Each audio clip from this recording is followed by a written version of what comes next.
Alam mga kaberks, may binano tayo, inubo tayo, nakakompine tayo mga kaberks. Ay, nakuha na to.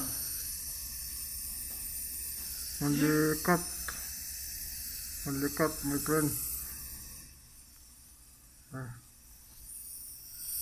Dextrose. Grabe, simpleng ubo lang pero nadali tayo ng simpleng ubo lang ito mga kaberks, pero dinextrose tayo.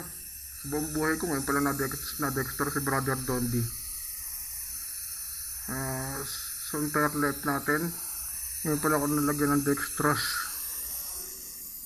at ngayon lang din ako natusukan ng ngayon lang din ako nalagyan ng oxygen. Para naman tayo may COVID nito mga kaberks.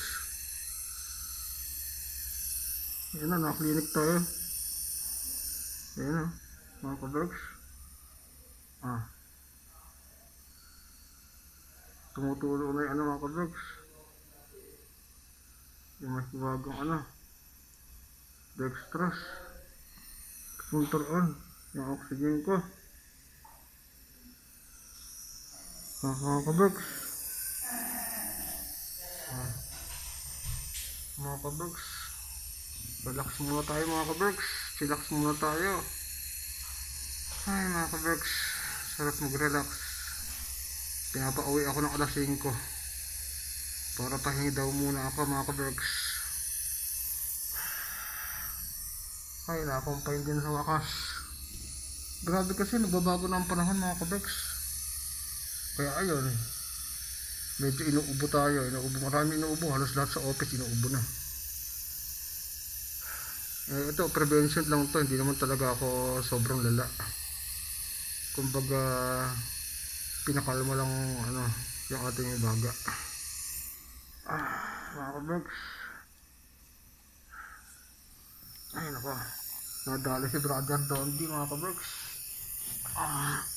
Lagyan mo natin dito mga kaberks para makapagpahinga tayo mga kaberks.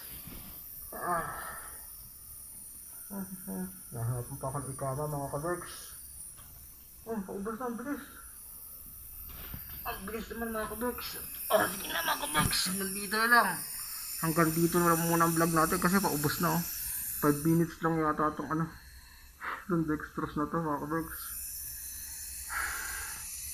5 minutes lang yata ito. Sige, magti 3 minutes lang tayo mga kaberks. Hanggang 3 minuto lang. Hanggang sa muli, paalam Brother Dondi. Thank you sa panonood sa ating mahiwagang vlog. Sana gumaling na tayo agad yung problema natin. Thank you.